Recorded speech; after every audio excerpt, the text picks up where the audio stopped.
Hi, I'm Paul Montone, and I'm here with Sherie Guess, and we're talking to Austina Fong about providing feedback. Hi, I'm Austina Fong. I'm a math instructor at PCC at the Rock Creek campus, and I'm also the online faculty mentor for math. You have some interesting strategies in providing feedback for students in terms of enhancing learning and academic performance. Can you talk about that? Yeah, I've kind of come up with some processes and strategies over the years that have helped me become a more efficient grader and more consistent as well from student to student. And also in providing students with feedback that they enjoy reading and learn something from and feel motivated to keep working. I think all of us teachers know what grading fatigue is. You've started grading 5, 10 students and you just start to slow down a little bit and lose a little bit of energy and enthusiasm. So having these HTML pages that I have common feedback in has been really helpful to make sure I have a consistent approach with students and kind of continue to provide helpful and encouraging feedback. Can you show us Yeah. what that looks like? I just have a hidden folder in D2L called How to Teach This Course. And this is where I house my grading. So basically, I have a web page in here for every single assignment. And so I just kind of use that from term to term. This can be really helpful, not just for myself, but I'm not the only person who teaches this class. So other instructors who come and take over the course are able to kind of get an idea of what some of the common errors are on the assignment.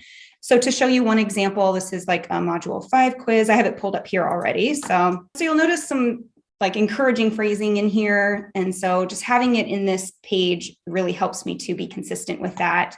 So things like you almost had it or good start. It helps me to stay positive even as I've started to get a little tired of grading. And this is not a static page. This is kind of my starting point when I start grading.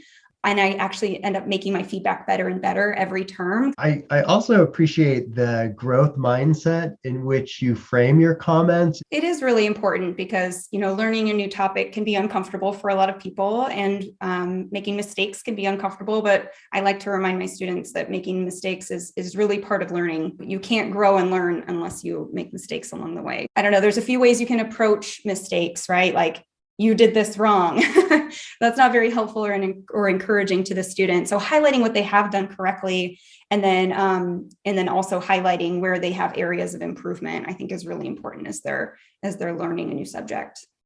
To me, sometimes I might think that, oh, this is like, oh, it's not personalized. I'm just cutting and pasting. It doesn't seem like the best strategy. If I'm cutting and pasting, it feels like I'm not doing my job.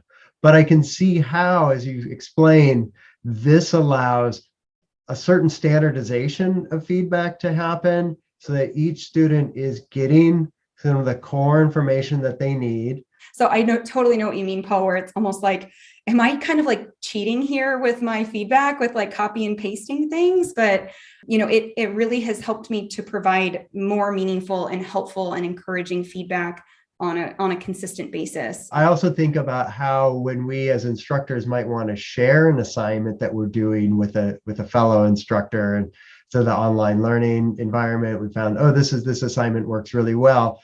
You can not only share that assignment, but you can also share the feedback common to it. So that can help an instructor understand what they might be expecting, which is always a challenge when we integrate new assignments into our teaching.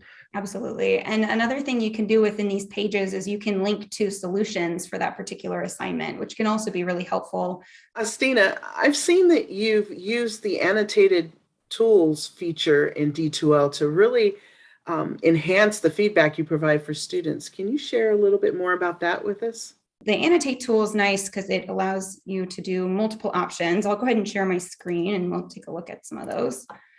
So this particular assignment kind of highlights some of the different tools. I like to use the highlighter to kind of highlight student work, just to kind of bring their eye and their attention to that particular part of the assignment.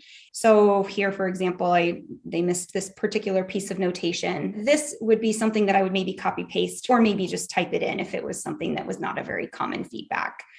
And then I have a little note here. This is what the student would see as well. So if you hover over the note, you can see what the comment is. This is an especially good tool if you don't have a lot of space to work with. So the note tool is extra helpful for that. You might notice some of the different colors that I have here. So I like to also color coordinate the feedback. Just so that the eye is drawn to like the different parts of the feedback. If everything is the same color, it can be easy to just have it be all jumbled up and not realize that all of these are very different. And then you'll notice some of the text boxes within here. I've actually highlighted some of my own feedback that incorporates with some of the feedback that I've left for them as well. Have you seen student engagement change by using these additional features and tools in D2L? Yeah, I mean, I've definitely had students reach out to me, letting me know that my feedback has been really helpful for them within the course and helping them grow and better understand the content. I do see it kind of just in emails, or when students submit their assignments, they can leave comments when they do their file submission. And a lot of times I'll have people say, thank you in advance for the feedback. So they really do enjoy, seeing kind of where they're at and what they can improve on.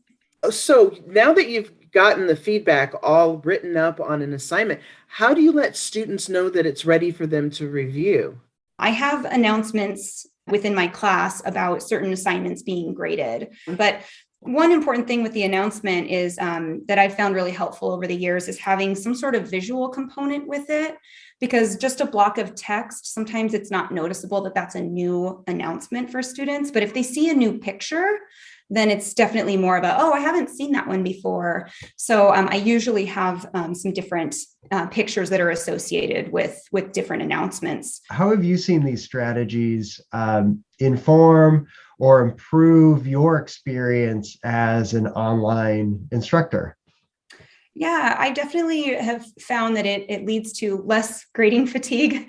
And then also providing students with a more consistent experience. And I think also just the positive messages that I have within some of those pages remind me to keep the positive side of things going, because sometimes it can be easy as we get tired to just want to focus on the negative parts.